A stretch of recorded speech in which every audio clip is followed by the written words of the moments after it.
नमस्कार। प्रारब्ध के YouTube चैनल पर आप सभी का स्वागत है। और स्क्रीन में आप मेरे बगल में जिसको देख रहे हैं वो है अजीत सिंह जी। पिछले 2 दिन पहले हमने एक वीडियो किया था, जब एक सनसनाती हुई खबर मीडिया में ब्रेक हुई नवजोत सिंह सिद्धू को लेकर। उनकी बहन, बड़ी बहन सुमन तूर ने उनके ऊपर काफी सनसनीखेज आरोप लगाए और अपनी मां की बेअदबी और मां को लावारिस छोड़ देने जैसे आरोप लगाए। पिछले 2 दिनों के बाद पंजाब की जमीन में और मीडिया में या सोशल मीडिया में या पंजाब के सोसाइटी में इसका क्या असर हुआ, इसका क्या इस पर और क्या प्रगति हुई है, इस पे बात करने के लिए हम चलते हैं अजीत सिंह जी से, इस पर बात करते हैं। अजीत जी, 2 दिन थैंक पहले यू डॉक्टर वेरी मच। जी, थैंक यू सर। 2 दिन पहले जो सिद्धू की बड़ी बहन सुमन तूर जो यूएस में रहती है, उन्होंने एक प्रेस कॉन्फ्रेंस करके आरोप लगाए थे। अपनी माँ के बारे में आरोप लगाए थे, सिद्धू को के बारे में आरोप लगाए थे और पिछली वीडियो में आपने कुछ डिटेल इस पे दिया था कि वो एक प्रॉपर्टी का विवाद है। पिछले 48 घंटे या 72 घंटे कह लीजिए इस घटनाक्रम को हो गया। अब इस पर क्या डेवलपमेंट है, क्या फॉलो अप आपके पास है इस पर, इस विषय पे जरा बताएंगे हमारे दर्शकों को। अवनीश जी, असल में मुझे नहीं लगता ये किसी किस्म की प्रॉपर्टी का विवाद है। यहाँ तो था मानवीयता, मानवता, भाई बहन का रिश्ता, माँ बेटे का रिश्ता, बाप बेटी का रिश्ता, ये सब दांव पे लग गए। कल जब सुमन तूर जी ने इतने सनसनीखेज आरोप लगाए कि एक बेटे ने अपनी मां को लावारिस छोड़ दिया और वो रेलवे स्टेशन पे लावारिस मौत मर गई, तो इसका जवाब इतनी बेशर्मी से, इतनी थेथरई से, मतलब उस बेशर्मी की चरम थी साहब, जब सिद्धू जी की पत्नी डॉक्टर नवजोत कौर सिद्धू ने इतना एक बेशर्म बयान दिया कि Sidhu is the only child of his father. Sidhu की कहां से आ गई बहन? और ये उन्होंने बकायदा, ये मीडिया बाइट है उनकी। तो सर जी, सिद्धू की पत्नी ने जो कहा वो निश्चित रूप से एक पारिवारिक विवाद है, लेकिन परिवार के बारे में भी यहां से बातें निकल के आ रही हैं। अभी तक तो ये था कि सिद्धू की 2 बहनें हैं, नवजोत सिद्धू की 2 बड़ी बहनें हैं और एक सिद्धू हैं, ये भाई हैं। अब ये कहा जा रहा है, आपने कहा कि जैसे उनके पत्नी के हवाले से कि सिद्धू अकेले हैं अपने माँ बाप के, ये क्या है, जरा इसको बताइए दर्शकों को। सब ये तो नवजोत कौर सिद्धू से पूछना पड़ेगा कि वो परिवार का मतलब समझती क्या है। What, how does she define as a family? तो साहब फैक्ट ये है, मैं आपको इस केस के कुछ फैक्ट्स दे दूं। सिद्धू की जो मदर हैं, उनके 2 विवाह हुए। पहले विवाह से उनको 2 बेटियां थीं। पहले पति से उनका लीगली डाइवोर्स हुआ and then she was legally married to Mr. Bhagwant Singh Sidhu, a resident of Patiala. अपने पति मिस्टर भगवंत सिंह सिद्धू से मिसेस सिद्धू को एक बेटा हुआ जो कि हमारे नवजोत सिंह सिद्धू जी हैं। कहने का मतलब, जब नवजोत सिंह सिद्धू पैदा हुए तो उनकी 2 स्टेप सिस्टर्स थी।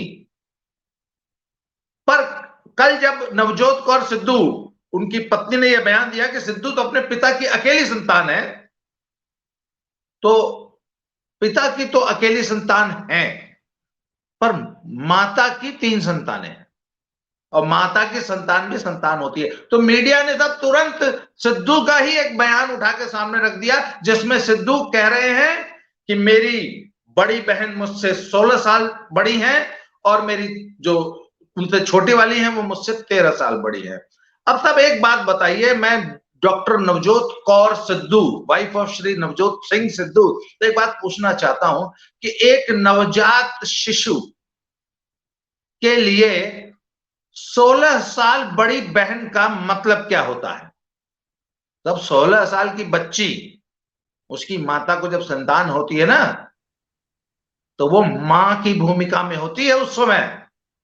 बिल्कुल और बिल्कुल और बिल्कुल होती है। अगर सुमन तूर जी से मेरे जैसा पत्रकार होता ना, तो पूछ लेता कि आप बड़ी बहन थी, 16 साल की थी जब सिद्धू जी पैदा हुए, क्या आपने कभी सिद्धू को नहलाया धुलाया? क्या कभी सिद्धू की पॉटी साफ की? क्या कभी उनको कपड़े पहनाए?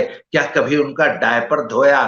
क्या आपके छाती से चिपक के आपका छोटा भाई कभी सोया? क्या आपने उसको लोरियां सुनाते हुए अपनी गोद में कभी सुलाया था? और ये बात मैं डॉक्टर नवजोत कौर सिद्धू से भी पूछूंगा कि अपने पति से पूछना कि बड़ी बहन, उसको कितने सालों बाद पता चला कि ये महिला जो मेरे साथ रहती है ये मेरी मां है या बड़ी बहन है। मैं आपको एक छोटी सी बात बताता हूं। मेरा बेटा जी गांव जी में पैदा हुआ था। जी 8 साल की उम्र में नन्हे को इस बात को एहसास कराया गया कि असल में जिसको तुम मम्मी बोलते हो ना वो दादी हैं, और जिसको तुम मोनिका बोलते हो वो मम्मी है, जी जी और ऋचा मम्मी तुम्हारी ताई है। 8 साल के बच्चे को यह पता नहीं था कि उसकी मां कौन है, उसकी दादी कौन है और उसकी ताई कौन है। तो मैं इस जी सिद्धू से पूछना चाहूंगा कि किस उम्र में आपको यह एहसास हुआ कि सुमन तूर आपकी मां नहीं बहन है? जी, अगला प्रश्न। जी जी, निश्चित रूप से ये जो कुछ घटनाक्रम है वो एक शुरुआत उसकी तो परिवार से होती ज़रूर है। लेकिन चूँकि ये नवजोत सिद्धू और उनकी पत्नी सार्वजनिक जीवन यानी पॉलिटिक्स से जुड़ी हुई हैं, तो निश्चित रूप से वो सड़क पे आएगी। और फिर हम भारतीय समाज की तो ये चरित्र रही है, परंपरा रही है कि अगर कोई घर की बात है तो वो बाहर भी आती है, और जब बाहर आती है तो उस पे भाँति-भाँति प्रकार के एंगलों से चर्चा होती है। अभी राजनीति को जरा किनारे छोड़ते हैं, सिद्धू की राजनीति और सिद्धू के पीछे ये आरोप, इसको किनारे छोड़ते हैं, इसके चुनावी लाभ-हानि को किनारे छोड़ते हैं। और जिस तरीके से आपने इसको एक भावनात्मक, एक पारिवारिक मुद्दा बताया, ऐसे में सिद्धू और सिद्धू की पत्नी की तरफ से इसको भावनाओं का पूरी तरह से कत्ल करके विशुद्ध राजनीति और तकनीकी बातें क्यों की जा रही हैं? इसको कैसे देखेंगे आप? Because I strongly, I'm using, sorry, I'm sorry to say, I'm using very strong words कि सिद्धू, मुझे बिल्कुल नहीं लगता कि वो एक पारिवारिक व्यक्ति हैं। उनको परिवार की मर्यादाओं का ख्याल है। वो ये जानते ही नहीं कि परिवार होता क्या है। और सुनिए, उन्होंने कहा no no they are step sisters. ये स्टेप सिस्टर क्या होती है साहब? स्टेप सिस्टर जैसी कोई चीज नहीं होती एक नवजात शिशु के लिए, एक छोटे बच्चे के लिए। वो सिस्टर भी नहीं थी। वो महिला सिद्धू के लिए मां समान है। अगर वो 1 साल बड़ी होती ना तो मैं कहता कि नहीं वो बहन है। जी नहीं, सुमन तूर मां समान है। और ये कहना कि वो मेरे स्टेप सिस्टर है, अच्छा स्टेप सिस्टर को भी आप इस तरह खारिज कर दोगे? मतलब you are a family man. कौन फैमिली मैन अपनी स्टेप, अच्छा आप स्टेप सिस्टर की बात को छोड़िए साहब, आप अपनी मुंह वाली बहन को इस तरह खारिज कर सकते हैं? आप अपनी पड़ोस में रहने वाली बच्ची को इस तरह खारिज कर सकते हैं? आपके मकान में कोई किराएदार रहती है महिला, उसकी बच्ची को आप इस तरह कह के खारिज कर सकते हैं? और this man wants to be the chief minister of Punjab, जिसके लिए 3 करोड़ पंजाबी जो है पूरा परिवार है, जो अपनी बहन को स्टेप सिस्टर कह के खारिज कर देता है, वो 3 करोड़ पंजाबियों को क्या कह के खारिज करेगा? जी, अगला प्रश्न आपका। जी, आपने जिस तरीके से इसके भावनात्मक पक्ष को और पारिवारिक और एक नैतिक पक्ष को सामने रखा, मैंने पहले भी कहा और मैं एक बार फिर दोहरा रहा हूं कि ये पारिवारिक विवाद है, ठीक है।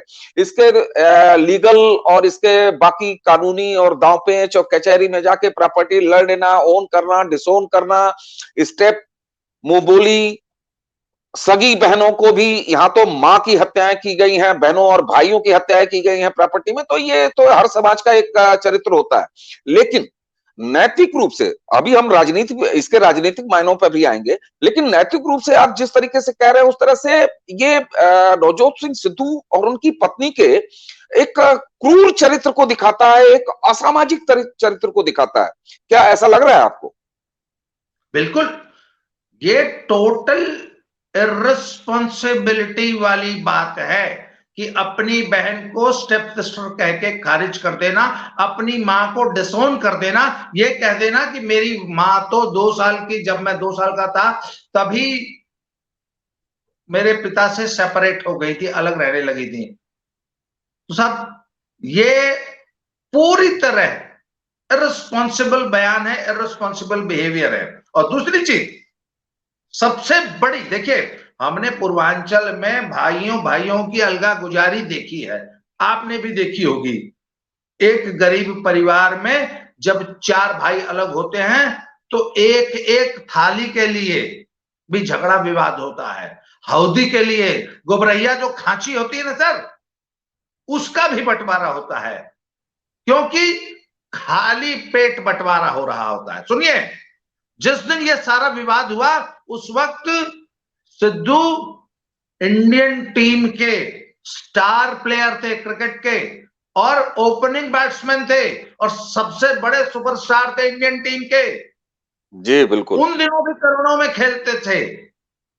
उस वक्त उन्होंने अपनी मां और अपनी बहनों के साथ एक सामान्य से घर का ये विवाद किया, और उसमें एक झूठा हलफनामा दिया कि मेरी मां तो पिछले 2 सालों जब तब से अलग रहती है मेरे पिता से, जब मैं 2 साल का था। तब भरे पेट का आदमी जब ऐसी टच्ची हरकतें करता है ना तो दुख होता है। अगर सिद्धू बिल्कुल बहुत बिल्कुल। गरीब आदमी होते और इतना कर लेते तो हम एक बार को माफ कर देते। जी बिल्कुल बिल्कुल। बिल्कुल संयुक्त परिवारों में जिस तरीके से उनका विघटन हो रहा है और परिवार बंट रहे हैं, तो आपने जैसे पूर्वांचल की बात कही, ऐसे में मुझे पूर्वांचल का एक लोकगीत की 2 लाइनें याद आ गई, जो कि भोजपुरी में है कि खेत बारी बट जाई, अंगना दुअरवा पाई पाई बिरना। बिरना का मतलब भाई, कि खेत बारी बट जाई, अंगना दुअरवा पाई पाई बिरना, कैसे माई के सनहिया बांटल जाई बिरना। यानी भाई खेत तो बांट लोगे, घर बांट लोगे, बर्तन बांट लोगे, बिस्तर बांट लोगे, कमरे बांट लोगे, लेकिन माँ का स्नेह और माँ का प्यार कैसे बांट पाओगे? तो ये जिस जी। समाज की और एक मिनट, मैं आपको एक बात बताता हूं। पंजाब में ना पिता के मरने पे एक रस्म होती है, उसका नाम पगड़ी। होता है रस्म पगड़ी। रस्म यस। पगड़ी। जी। Yes yes. और पिता की मृत्यु के बाद बड़े बेटे को पिता की पगड़ी पहनाई जाती है।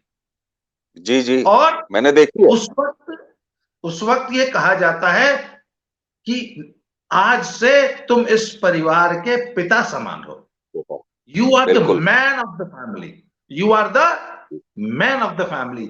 1986 में जब नवजोत सिंह सिद्धू के पिता की मृत्यु हो गई थी तो उनको पगड़ी पहनाई गई होगी। उनसे पूछिए। मैं as a voter Navjot Singh Sidhu से इस वीडियो के माध्यम से सवाल कर रहा हूं कि नवजोत सिंह सिद्धू पिता की मृत्यु हुई तो आपको पगड़ी पहनाई गई थी, रस्म पगड़ी हुई थी, you were declared the man of the family, the head of the family. उस वक्त आपका, बेशक वो मां सेपरेटेड थी, बेशक वो बहनें, जैसा कि आप कह रहे हैं, स्टेप सिस्टर्स थी, पर पगड़ी पहने हुए एक आपकी, आपका क्या कर्तव्य था अपनी मां के प्रति, अपनी बहनों के प्रति, और क्या परिवार का मुखिया होने के नाते आपने वो कर्तव्य का निर्वहन किया? जी, अगला सवाल। जी, आपने जिस तरीके से इसको भावनात्मक स्तर पर रखा, वो एक समाज का चिंतन होना चाहिए, और उस पर एक सिद्धू को एज ए परिवार के एक तरह से रस्म पगड़ी के बाद, जैसा आपने बताया, वहां की पंजाब की संस्कृति है। अ, हो सकता है कल को सिद्धू अदालती लड़ाई जीत जाए, उनकी बहनों को कुछ न मिले, जो भी हो वो अदालत में कागज में सही साबित हो जाए, लेकिन समाज की नजरों में निश्चित रूप से एक अनैतिक प्लेटफॉर्म पर खड़े हैं सिद्धू और उनकी पत्नी, और इस समय उनका पूरा परिवार। इसके अब चूंकि पंजाब में चुनाव भी हैं, और कहने को नवजोत सिंह सिद्धू कांग्रेस के प्रदेश अध्यक्ष हैं, चुनाव को लड़ रहे हैं। चन्नी के साथ उनके रिश्ते कैसे हैं वो अलग चीज है। वो एक तरह से अगर कहा जाए तो खुद को मुख्यमंत्री का दावेदार मानते हैं, और ऐसे में वो पूरे पंजाब की जनता का अपने आप को अभिभावक के रूप में क्लेम कर रहे हैं, मुख्यमंत्री के रूप में जब वो अपना नाम चला रहे हैं। तो आप सोचे जरा, एक ऐसे व्यक्तिगत चरित्र से उठकर इसकी राजनीतिक जमीन, और विशेष तौर पर पंजाब के समाज में इसका क्या रिएक्शन? मैं अभी देखिए वोटर्स की साहब, बात नहीं करूंगा, समाज में क्या मैं रिएक्शन? मैं पंजाब के समाज में क्या रिएक्शन है मैं इसको बहुत ज्यादा महत्व नहीं देता हूं। पंजाब में तो जो कांग्रेस के जो कार्यकर्ता और वोटर और कांग्रेस का जो समर्थक वर्ग है ना, वो तो बहुत ही बेशर्मी से, जैसे कि मैंने बताया, और थेथरई करते हुए सिद्धू का समर्थन कर रहा है, और वो खुद सुमन तूर जी को कटघरे में खड़ा कर रहा है। वो इस एलिगेशंस के, इन सारे विवाद की टाइमिंग पे सवाल खड़े किए जा रहे हैं, तो वहां तो पूरी तरह बेशर्मी हो रही है। और मुझे सिद्धू या सिद्धू के वोटर से किसी भी प्रकार की संजीदगी की अपेक्षा भी नहीं है। मैं सिर्फ इतना कहना चाहता हूं कि अगर आप प्रदेश के मुखिया, मुख्यमंत्री बनने की एम्बिशंस पाले हुए हैं और आप चुनाव में हैं, तो चुनाव में आपका इतिहास, भूगोल खंगाला जाएगा। आपकी स्क्रूटनी होगी, आपके चरित्र की स्क्रूटनी होगी। और जैसा कि कल मैंने कहा था, Caesar's wife should be above suspicion. Caesar की पत्नी पर दाग नहीं होना चाहिए। नवजोत सिंह जी, इस आरोप की स्क्रूटनी होगी, आपके चरित्र की स्क्रूटनी होगी, क्योंकि आप चुनावी राजनीति में हैं, आप इससे बच के भाग नहीं सकते। जी बिल्कुल, बिल्कुल अजीत जी, आपने कहा जिस तरीके से कि ठीक है, उनका चुनाव में क्या रिजल्ट आए ना आए, उनके राजनीतिक करियर का क्या हो न हो, लेकिन निश्चित रूप से नैतिक लड़ाई एक हार चुके हैं। नैतिक जमीन पर एक नैतिकता की लड़ाई निश्चित रूप से सिद्धू और उनकी पत्नी हार चुकी है। ऐसा मान रहे हैं आप? बिल्कुल बिल्कुल। और और ये बड़ा वही प्रश्न बात है चिन्ह ना है। जी, कि जब राजा नंगा था, तो प्रजा में किसी की हिम्मत नहीं थी कि यह कह दे कि अरे राजा तो नंगा है। पर एक अबोध शिशु ने कहा था, अरे राजा तो नंगा है। उसमें आप ये नहीं कह सकते कि अरे ये तो छोटा सा बच्चा है, बाकी प्रजा तो कुछ नहीं कह रही। अगर एक अबोध शिशु भी अगर राजा को नंगा कहने की हिम्मत करता है, तो राजा को अपने कपड़ों की ओर झांकना होगा। यार, बेशक प्रजा में किसी ने नहीं कहा, पर एक शिशु ने भी अगर कहा है कि राजा नंगा है, तो राजा को अपने कपड़े संभालने होंगे। निश्चित रूप से, जी निश्चित रूप से। अब ये तो सोचना समझना पंजाब की जनता का काम है, और एक बड़ा मैं कहता हूं ये चुनावी और ये चुनावी हार जीत के दायरे से उठ के ये एक नैतिक सवाल है जिसका कि उत्तर आज नहीं तो कल नवजोत सिंह सिद्धू और उनकी पत्नी को देना ही होगा। अजीत जी, आप हमारे साथ जुड़े प्रारंभ के दर्शकों के साथ और उनकी दत्ता की खरी पत्नी खरी नहीं, दोनों चैनलों उनकी पर। पार्टी को भी, उनकी पार्टी को भी इसका जवाब देना होगा कि उनके नेता पे जो आरोप लगे हैं उसके ऊपर उनका क्या कहना है। बिल्कुल, जो प्रियंका गांधी वाड्रा उत्तर प्रदेश में लड़की हूं, लड़ सकती हूं कहते हुए घूम रही हैं, तो उनको तो हाँ, पंजाब में निश्चित है अपने पार्टी अध्यक्ष उनको के को थोड़ा ऊपर सा लगे लगता है हुए। कि वो भी एक लड़की है और बिल्कुल, लड़ रही है। बिल्कुल। उनकी बहन भी एक लड़की हैं, उनकी सिद्धू की स्वर्गीय माताजी भी एक लड़की थी। तो निश्चित रूप से हाँ, ये नैतिकता का प्रश्न है जिसका कि जवाब नवजोत सिंह सिद्धू उनकी पत्नी को व्यक्तिगत रूप से और उनकी पार्टी को भी देना चाहिए। हम लोगों का काम है, हम लोग सवाल उठाते रहेंगे। आप इस विषय पे आए, और परसों की हमारी बातचीत से आगे का फॉलोअप आपने किया। आगे कुछ और इसमें अगर डेवलपमेंट होगा तो हम लोग फिर एक बार बैठेंगे, क्योंकि ये नैतिक सवाल है जिसे हल किया जाना चाहिए। राजनीतिक सवाल तो हल होते रहेंगे, हर 5 साल में चुनाव आता रहेगा, लेकिन ये नैतिकता, व्यक्ति के नैतिक चरित्र, मां और भारतीय संस्कृति में परिवार के ऊपर उठा हुआ प्रश्न है, जिसको कि हमें जब जब जरूरत पड़ेगी तब तब हल करने के लिए हम प्रारब्ध के दर्शकों और दद्दा की खरी खरी इन दोनों यूट्यूब चैनलों के दर्शकों के माध्यम से आते रहेंगे। अजीत जी, एक बार फिर आपका नमस्कार। Ram Ram ji. Thank you very much. Thank you.